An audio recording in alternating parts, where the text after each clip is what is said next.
It's a beautiful Tuesday morning here in Nigeria. Thank you for joining us on Newspaper Review on High Impact Television. My name is Godstime David. I'll be walking you through stories making rounds on front pages of newspapers in Nigeria and outside Nigeria.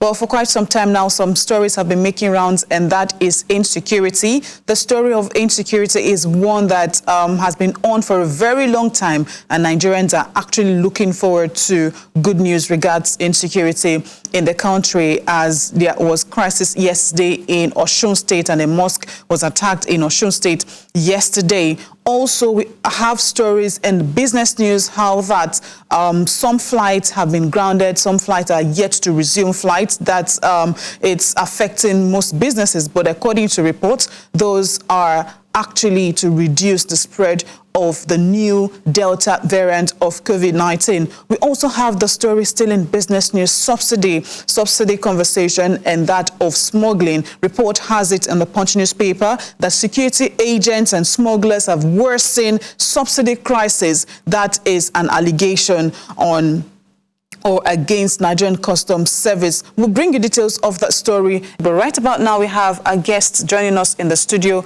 We have Cyrus Oluwaseun Johnson. He's a public affairs analyst. We also have Roland Dosumu. He is a broadcast journalist. Good morning. Good morning. Thank you for joining us. Good morning, Roland. Good morning. All right, let's begin with the Punch newspaper. And from the Punch newspaper, we'll take the story, border corruption. Security agents and smugglers worsen subsidy crisis and flout Buhari's order. Now, I will start with you, Roland. The story of smuggling into and out of Nigerian borders is not news, if you would agree with me. But those smuggling has been attributed to worsening subsidy in the country. How would you react to that?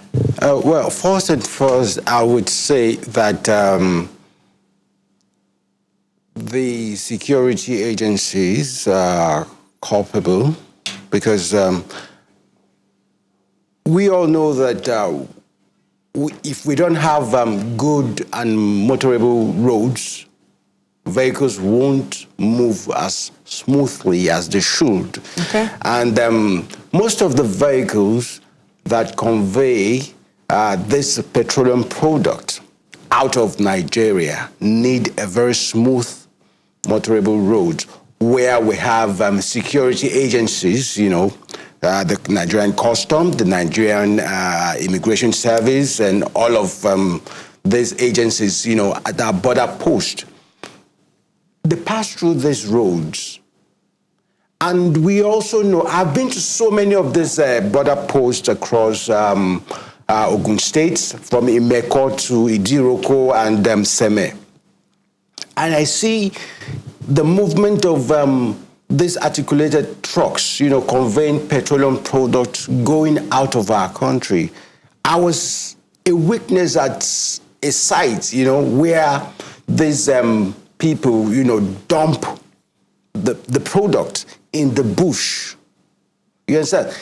The articulated vehicle passed through some of this security checkpoint, and they go and dump it there, and you find these people from, of course, I've been to Benin Republic before. I know that they hardly have, you know, filling stations, just like gas stations, just like we have here in Nigeria. So they convey it in jerry cans and other smaller compartments into their country. You understand? So at the end of the day, the Nigerian Customs cannot tell me that they don't know about this. Because the DSS cannot come, because the DSS are also there at the border post, gathering intelligence, seeing movement, you know, interacting with the people just to get... Yeah, because there are accusations here or allegations against them that they are aware of most of these misdeeds in the borders. Yes. Well, let me come to you. How do you react to it? What do you think?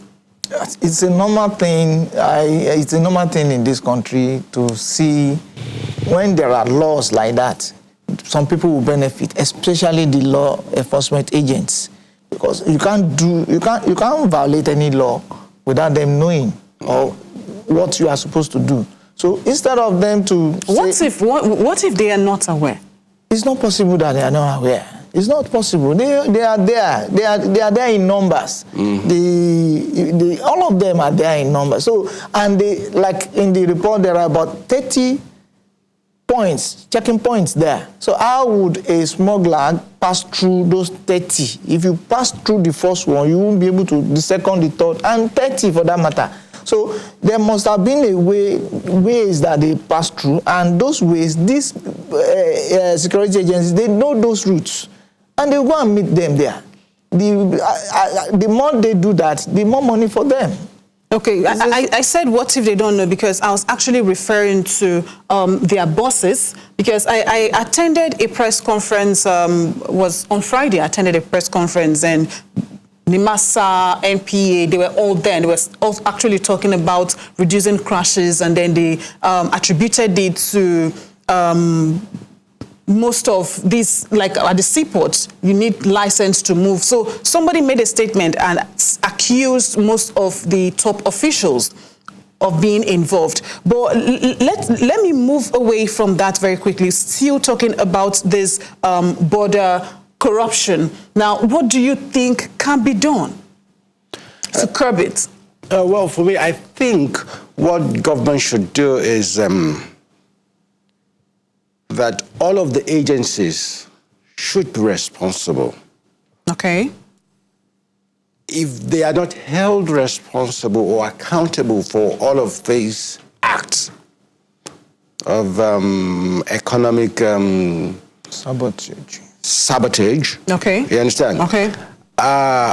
We will continue to see this cartel operate and, make our economy, or all of the economic policies that have been put in place by government to ensure that we have a buoyant economy, go down the drain.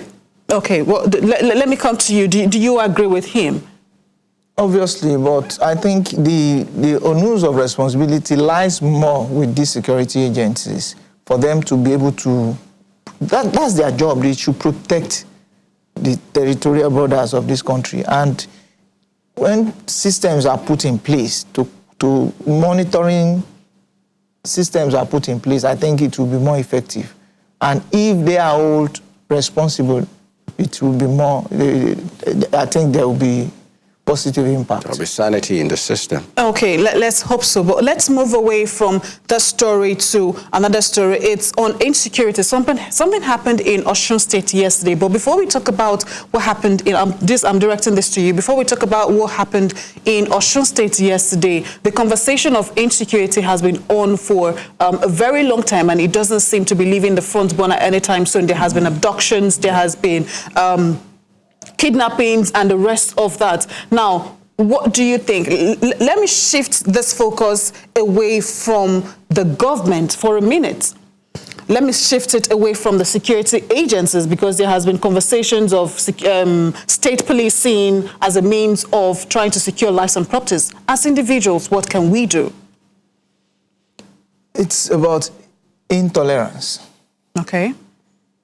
A Christian is not able to tolerate a Muslim is not able to tolerate a traditionalist. The issue in Osun State is simply about somebody or some group of people not being able to tolerate the others. Why would you go to the mosque, let's say now, to go with a masquerade? The other person will say he was not doing anything, he was just passing by. But you can't just pass by the mosque and you expect the people there not to be aggrieved. Not to react. And some people in the mosque too, they are not tolerant. They want to attack you. Why would you pass in front of our place? And these are, if you look at their brothers, if you look at their family tree and everything, they will be brothers. Why would brothers be killing brothers? Because of religion. Because we don't understand ourselves. Because we are not tolerant. I think that is the major thing. Let's just be tolerant enough to admit, why am I a Christian today? I was born into Christianity. It is likely that I will remain a Christian. It is, and somebody that is born into other religion is because he was born there. Let's understand ourselves and let's live harmoniously peacefully together. All right. So, what do you think? Well, for me, I'm going to toe his line, and I would say that we also need to have respect for ourselves. You have the right to, practice whatever religion you desire or you want to, go with. And again, I think we have this problem in Nigeria. We have failed to realize that our constitution spells it out that, see, Nigeria is a secular nation. And as such, you have the right to practice whatever religion. You understand? So nobody should force you to come and practice his own kind or his own religion. You understand? So once we realize this and we put it into practice as a people, then we shouldn't have issues. But here, that's been the major problem that we've been having. Now we have Boko Haram, we have bandits, we have this, all of these people. Just recently we had that ISWAP and Boko Haram have come together to say, okay, they are forming an alliance, and each territory they get into, they put their flag there, and they, practicing on an Islamic code. You understand? So that means you're trying to force people in that region to practice your own religion, which is not fair. And you're doing it, using all of the means you have.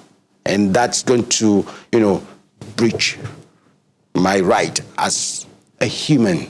Okay, now since we're talking about bandits, there was a conversation yesterday, and as of Friday and Saturday, that story was all over social media, right? And it's the story about negotiating with bandits. I was just sharing with the two of you before the show how that United States fired airstrikes yesterday into Syria. Now that brings us to negotiations and trying to have dialogue with bandits. Do you think that offer should be on the table in the first place?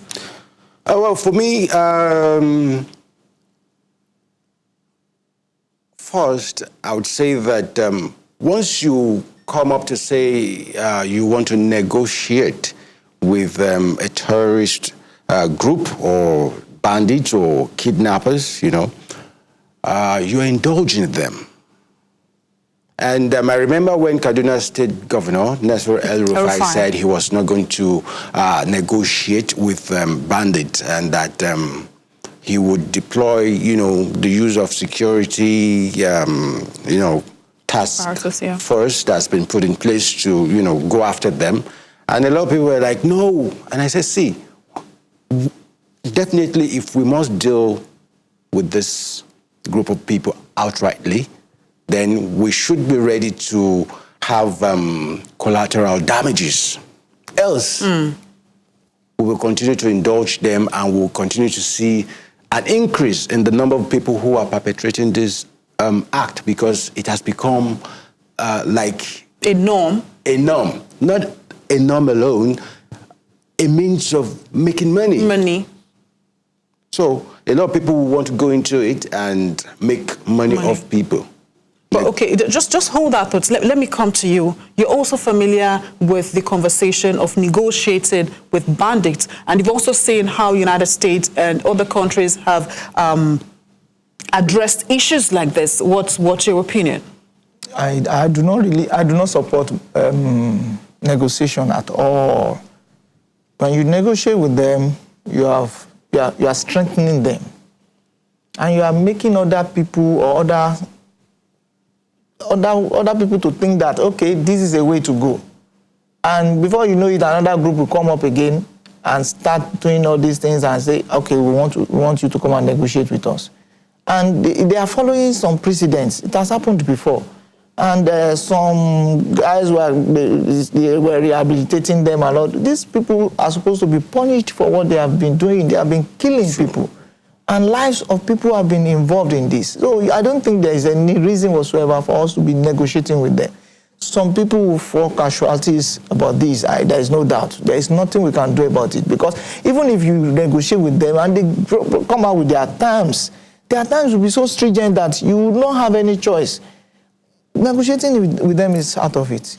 All right, let's move away from the negotiating story to this business story. We're going to talk about restructuring. There's a story on restructuring. But before we take a look at the story on restructuring, this one says why we are yet to resume flight to Dubai, according to the minister. Now, this conversation is not going to be limited to why Nigeria has decided not to fly to Dubai, because the reason is because the country saw that statement. Let me read it very quickly. The federal government on Monday said flights to the United Arab Emirates are yet to resume due to the discriminatory nature of protocol introduced by the UAE. So this has been described as discriminatory. Now, do you think that is enough to ban flights to the UAE? Well, for me, if you take a look at it, the United Arab Emirates came up to say, okay, they're placing this stringent condition on Nigerians who want to come into the UAE. And I believe that those... No, it wasn't on Nigerians. They said all passengers.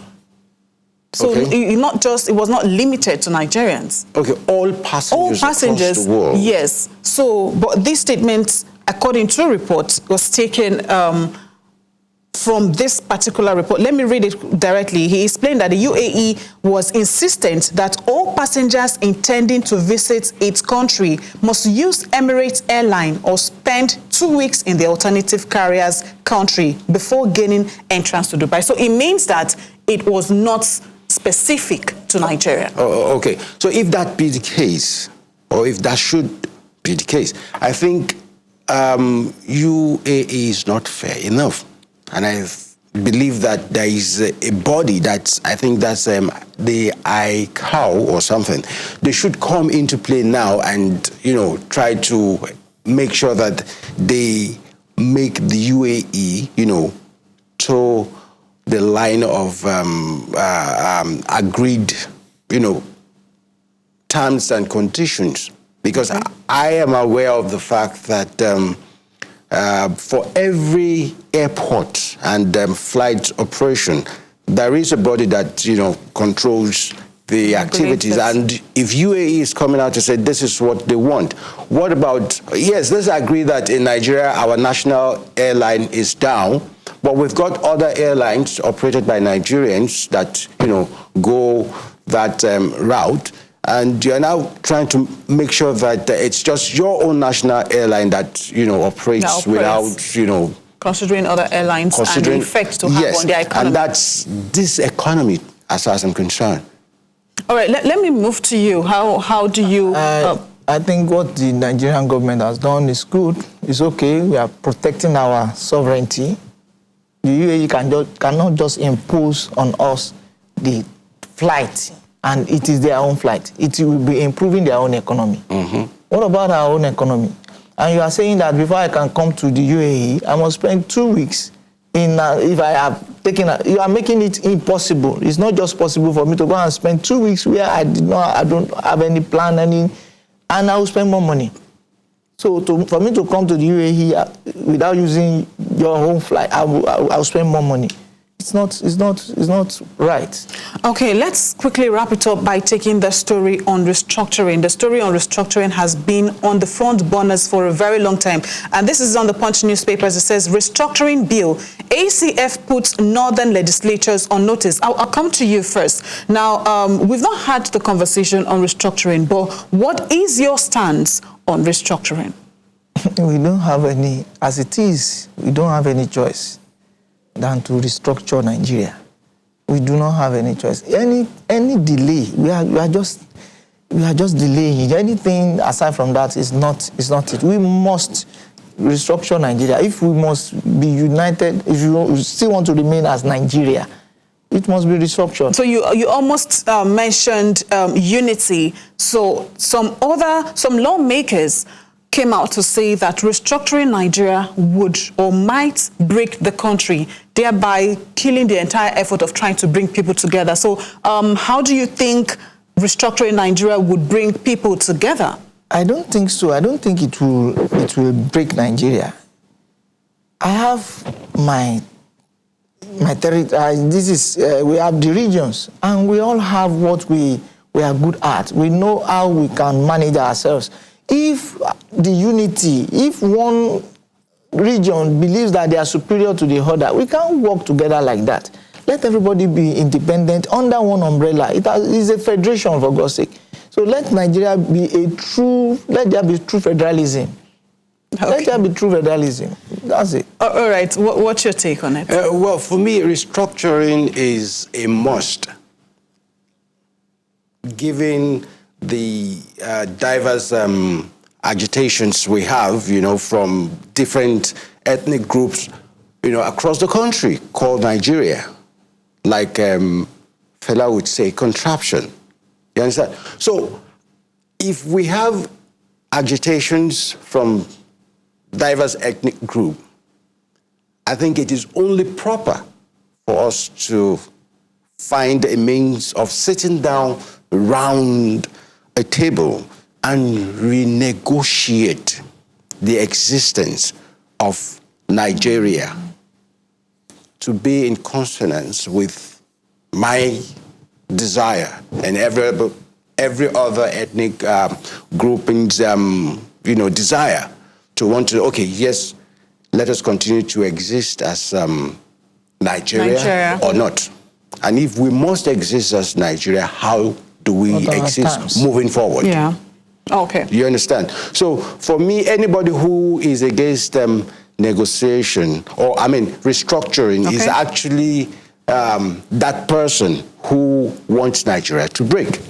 Okay, I think that's all we can take. Thank you so much for joining us this morning. We'll go on a short break, or before we go on that break, we had our guest joining us, Cyrus Oluwaseun Johnson. He's a public affairs analyst, as well as Roland Dosomu. Did I get it right? Yes. All right. Thank you so much for joining us. Thank you. Thank you. All right. If you've just joined us, it is Newspaper Review on High Impact Television. We'll take a breather. When we come back, the review continues. Please stay with us.